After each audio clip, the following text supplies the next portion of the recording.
हरे कृष्ण। आप सभी का इस अ, संध्याकालीन भगवत गीता रसमलम सत्र में स्वागत है। आज हम हमारी ये जो भगवत गीता की श्रृंखला है वह जारी रखेंगे। 15वां अध्याय, आज हमारा श्लोक क्रमांक है 17। तो बहुत ही महत्वपूर्ण जो हमारी चर्चा अब चल रही है, ये 15वें अध्याय की ये 16, 17 और 18। जैसा कि आप सब लोगों को ज्ञात है, ये क्या है? त्रिश्लोकी गीता। तो जैसे प्रभु जी ने हमें शुक्रवार को बताया था, तो उस त्रिश्लोकी गीता में का आज का यह दूसरा श्लोक है, जिसे हम आज अभी पढ़ने वाले हैं। तो मैं अभी सब लोगों के लिए स्क्रीन शेयर कर देता हूँ। तो आप लोग जो है मेरे पीछे ये श्लोक दोहराने की कोशिश कर सकते हैं। हरे कृष्णा। उत्तमः पुरुषः तु उत्तमः पुरुषः तु अन्यः उत्तमः पुरुषः तु अन्यः परम आत्मा इति उदाहरितः। परम आत्मा इति उदाहृतः। यः लोकत्रयम् आविश्य यः लोकत्रयम् आविश्य बिभर्ति अव्ययः ईश्वरः। बिभर्ति अव्ययः ईश्वरः। उत्तमः पुरुषः तु अन्यः उत्तमः पुरुषः तु अन्यः परम आत्मा इति उदाहृतः। परम आत्मा इति उदाहृतः। यः लोकत्रयम् आविश्य यः लोकत्रयम् आविश्य बिभर् बिभर्ति अव्ययः ईश्वरः। बिभर्ति अव्ययः ईश्वरः। उत्तमः पुरुषः तु अन्यः परमात्मा इति उदाहृतः। यः लोकत्रयम् आविश्य बिभर्ति अव्यय ईश्वरः। उत्तमः पुरुषः तु अन्यः परमात्मा इति उदावृतः। यः लोकत्रयम् आविश्य बिभर्ति अव्ययः ईश्वरः। हरे कृष्णा। ऑनलाइन कोई पढ़ना चाहेगा?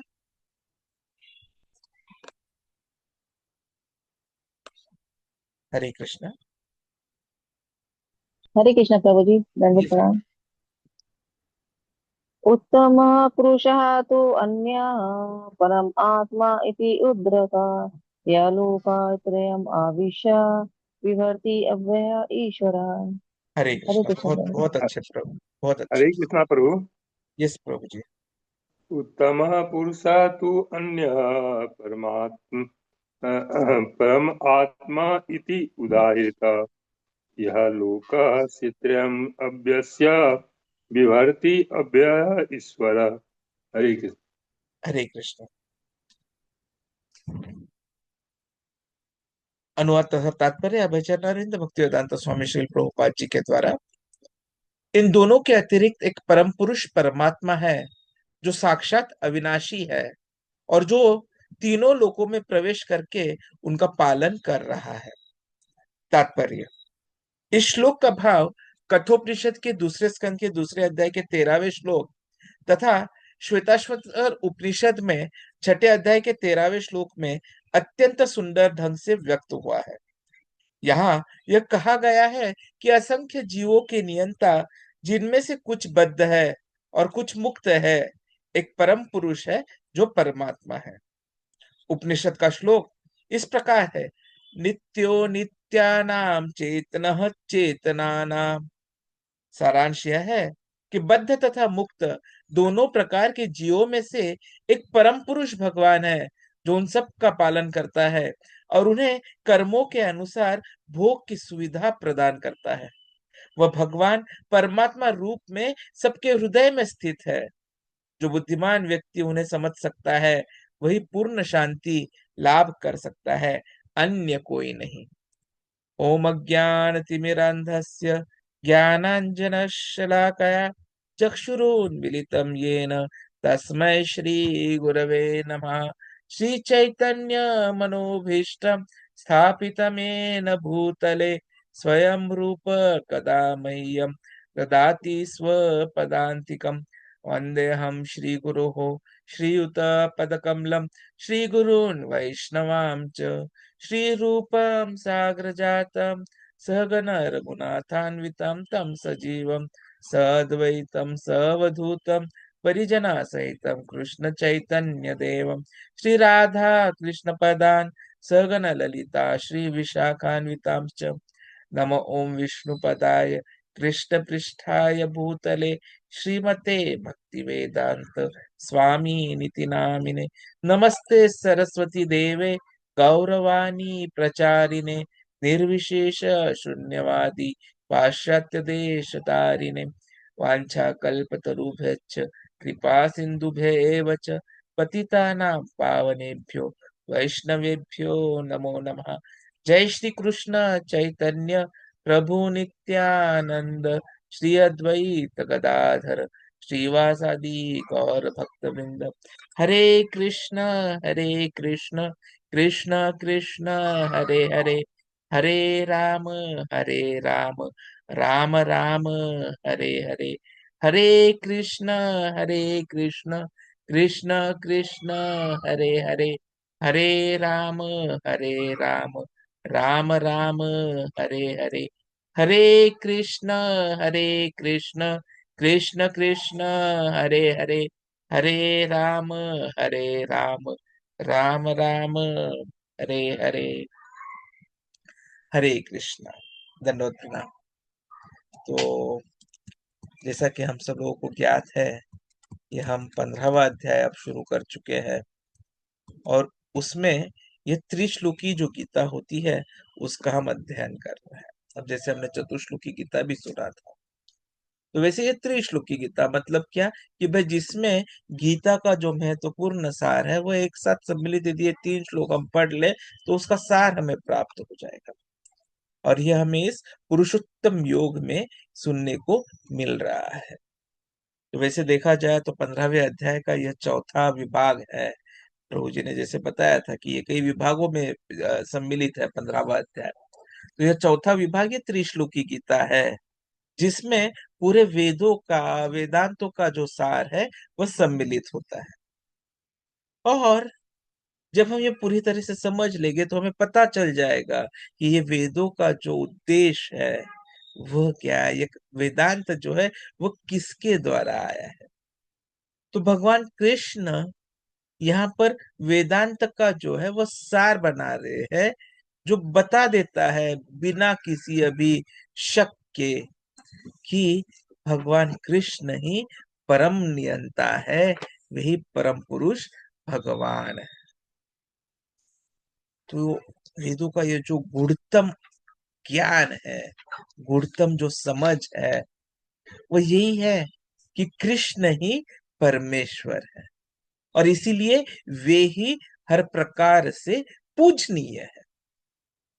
तो ये जो 3 श्लोकों का यह जो विभाग है, यह महत्वपूर्ण ही नहीं, बहुत महत्वपूर्ण है, यह बताने के लिए कि ये जो हम पौरुषेय की बात करते हैं वह उसी वक्त संपूर्ण हो सकती है जब हम इस जो एब्सोल्यूट है, परम नियंता है, उनके बारे में समझे।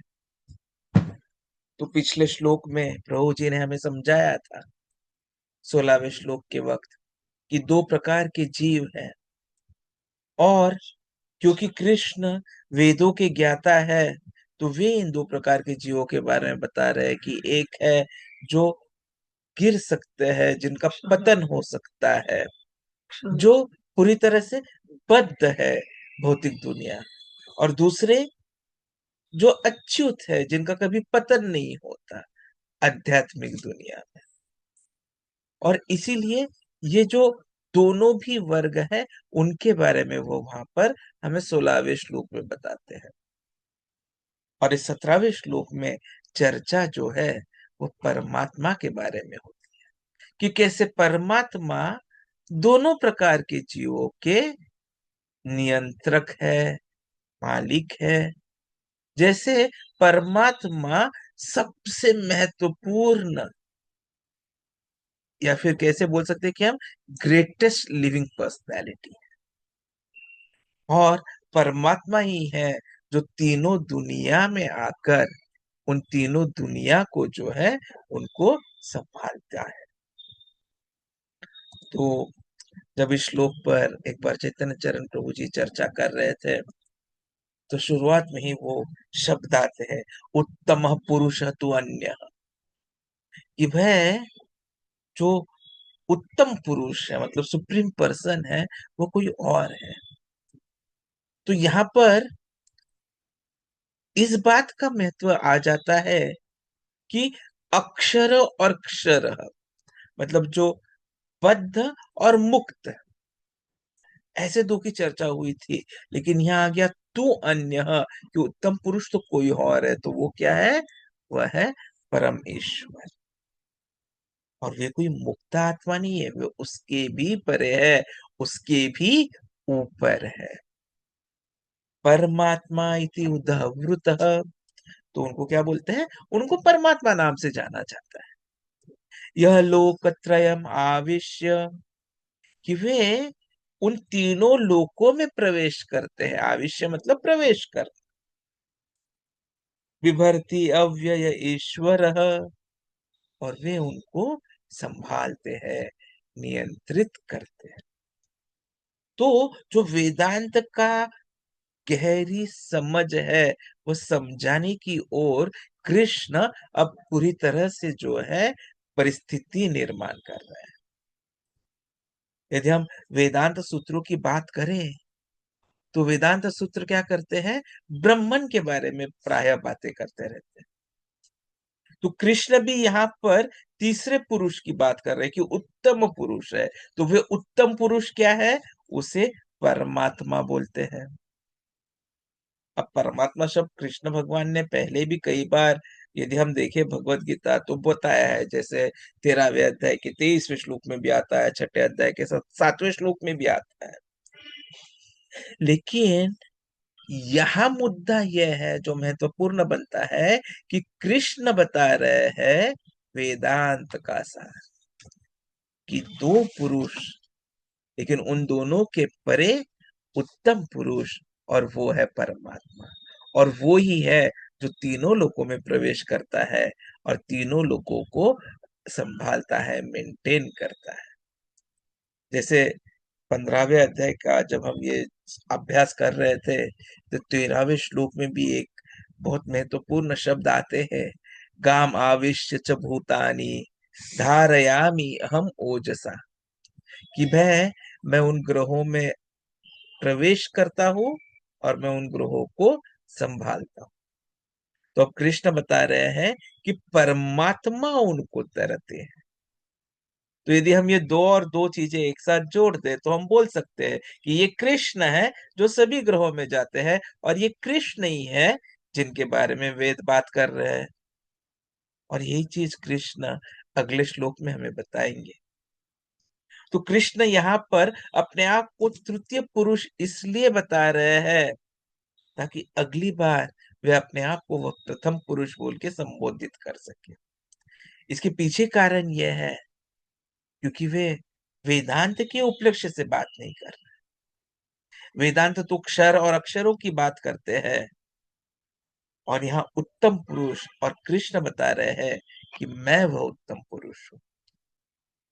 तो इस प्रकार हम देखेंगे तो ये जो त्रिश्लोकी गीता है, ये तीनों श्लोकों का जो सार है, यह हमें इस क्या बोलेंगे, समराइजेशन पर या कंक्लूजन पर हमें लेकर जाता है, कि सभी वेदों से मुझे जाना जाए।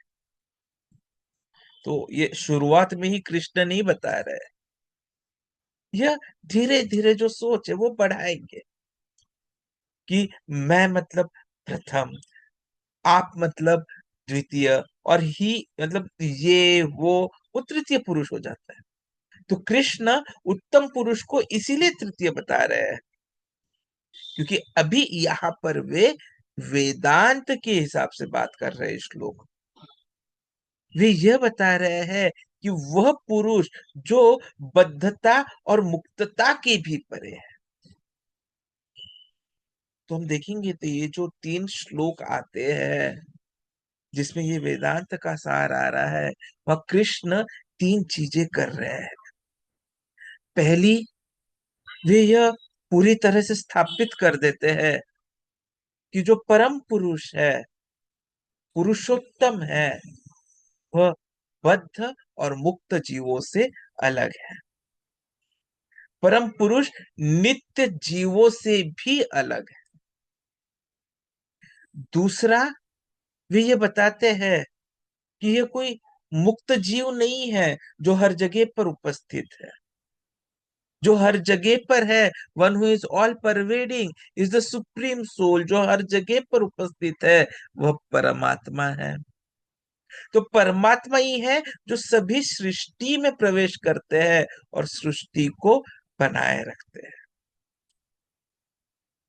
तो यह अन्य शब्द जो था ना, वो मुक्त आत्मा के लिए भी नहीं है, लेकिन मायावादी गलत सोच कर लेते हैं कि जब हम ब्रह्मन में चले जाएंगे तो हमें सब कुछ पता चल जाएगा। नहीं, कृष्ण बताते हैं कि परम पुरुष कोई और है, और वह परम पुरुष जो है वो हर जगह पर उपस्थित है।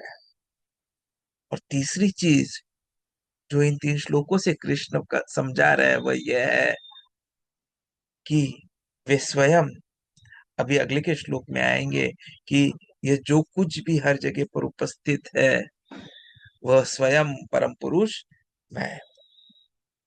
तो इसलिए जो वाक्य आया था वेदेश्च सर्वैरहमेव वेद्यो, उसको यहाँ पर कृष्ण और अच्छे तरह से समझा रहे हैं, और वे उसी निर्णय पर आ रहे हैं ये 3 श्लोकी गीता के द्वारा। हम प्रभुपाद जी के तात्पर्य की बात करें तो यहाँ पर प्रभुपाद जी तात्पर्य में श्वेताश्वेतर उपनिषद और कठोपनिषद से बताते हैं कि यही बात कैसे बताई गई, नित्यो नित्यानाम चेतन चेतना नाम, कि भाई जीव है, अनेकानेक जीव है, लेकिन उनमें कोई एक है जो विशेष है, जो परम। और वही चीज यहाँ पर बताई गई है कि वह जो परम जीव है, जो मुक्त जीवों के भी परे है, मुक्त आत्माओं के भी परे है, वह कृष्ण है। और ये कृष्ण ही है जो सबको संभालते हैं, और हर एक को अपनी इंद्रियों की संतुष्टि के लिए जो कुछ भी चीजें चाहिए होती है वो प्रदान करते हैं। तो प्रश्न आता है कि वह कौन सा ज्ञानी है जो परम शांति प्राप्त कर सकता है। तो उसका जवाब मिलता है कि वह जो ये समझ ले कि परम पुरुष परमेश्वर कृष्ण ही परम है, जो हर एक के हृदय में परमात्मा स्वरूप है, और जो सबको नियंत्रित कर रहा है, सबका रक्षण कर रहा है, जो ये समझ ले वही वह ज्ञानी होगा, वही वह भक्त होगा जिसे परम शांति प्राप्त हो सके। तो व्यवहारिक दृष्टिकोण से क्या हमें इस श्लोक से कुछ सीखने को मिलता है? तो हाँ, सबसे पहली बात कि व्यवहारिक दृष्टिकोण से यह श्लोक मायावादियों की बात पूरी तरह से झुठला देता है, यह कहकर कि कृष्ण जो है वे परम नियंत्रा और परम ईश्वर है, और वे ही सबको तरते हैं। हमें ब्रह्म ज्ञान हो सकता है जिसकी वजह से हमें पता चलेगा कि अरे हम तो हर जगह पे पहुंच गए हैं, अब मतलब कृष्ण परमात्मा। तो मायावादी यही समझते हैं कि यही जो चीज है ये भगवत्ता है, लेकिन भगवान होने का मतलब ये होता है भगवत्ता नहीं। भगवान का मतलब है जो पूरी तरह से नियंत्रण करे सभी जो भौतिक सृष्टि है उनकी। और जो योगी जो व्यक्तिगत स्वरूप में भगवान के विश्वास नहीं रखता, वह अपनी शक्ति से भले ही शायद वो कर ले, कह ले कि ये जो अनेकानेक ब्रह्मांड है वो सब कुछ ठीक से चल रहा है शक्ति की वजह से, और उन्हें उन सब शक्तियों का आभास हो रहा है, लेकिन क्या उस शक्ति के सोर्स को बता पाएगा? नहीं। तो हर प्रकार की शक्ति का जो स्रोत है, जो कुछ भी कहीं पर भी घटता है, यहाँ वहां आज कल किसी और समय में, वो परम पुरुष कृष्ण के बिना हो ही नहीं सकता, उसके बिना संभव ही नहीं। तो यही चीज आज के श्लोक से हमें समझाने की कोशिश की गई है कि हम कृष्ण को ठीक से समझे। वही परमात्मा है, सब कुछ वही। और यदि वही सब कुछ है तो हमारा कर्तव्य क्या बनता है? हमारा कर्तव्य बनता है कि आप में, मुझ में, सब में यदि परमात्मा है तो वो क्यों है? तो वो इसलिए है ताकि वह हमें मार्गदर्शन कर सके चैत्य गुरु के स्वरूप में, कि हमें इस बार बार के जन्म मृत्यु के चक्र से छुट्टी ले लेनी चाहिए। अब बहुत हो गया, अब इस श्रृंखला को बंद कर दो, वापिस परम धाम चलो, जहां पर ये कष्ट नहीं होंगे, जहां पर ये तकलीफें नहीं हो। तो ये बताने के लिए वे परमात्मा स्वरूप सृष्टि में भी आए हैं, हर जीव के साथ में। तो प्रभुपाद जी बोलते हैं अब हमारा ये कर्तव्य है कि हम परमात्मा की ओर देखें और उन्हें यह पूरी तरह से एहसास दिलाए कि हाँ, अब हम मान चुके हैं, हम सुधर चुके हैं, हमें इस सुधार गृह से अब बाहर निकलना है। और उसके लिए हम चाहिए वैसी भक्ति योगा का पालन करेंगे, क्योंकि कलयुग में और कोई तरीका नहीं है। कलयुग में केवल भक्ति योग के द्वारा ही हम अंत काल में भगवान को याद कर पाएंगे, क्योंकि इस बद्धता से बाहर निकलने का यही एक तरीका है कि हम उस क्षण भगवान को याद करें। क्योंकि इतनी भक्ति तो हमारी शुद्ध नहीं है कि तुकाराम जी के जैसे सशरीर हमें लेने के लिए भगवान स्वयं किसी को भेजे। तो हमारे पास मार्ग एक ही बचता है कि वह जब भी हमारे पास अंतिम क्षण आएगा, उस क्षण में हमें भगवान को याद करते हुए शरीर को त्यागना है। और वो उसी वक्त संभव है जब हम हर वक्त भगवान को याद करने की अपने आप में दृढ़ता पूर्ण निश्चयता लेकर आए। और आज जब कब समस्या नहीं है तब भी हम उन्हें याद करें, सिर्फ समस्या के वक्त में।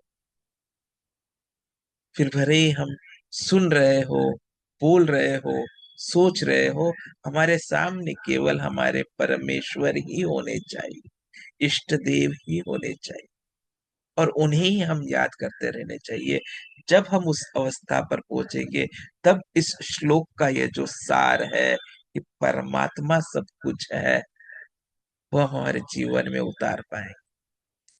तो आप सबसे विनती है कि जैसे प्रभुपाद जी ने हमें मार्गदर्शन किया है, भक्तों के संग में रहिए, ज्यादा से ज्यादा जप कीजिए, विग्रहों की सेवा कीजिए, ग्रंथों का पठन कीजिए, और केवल कृष्ण प्रसाद का सेवन कीजिए।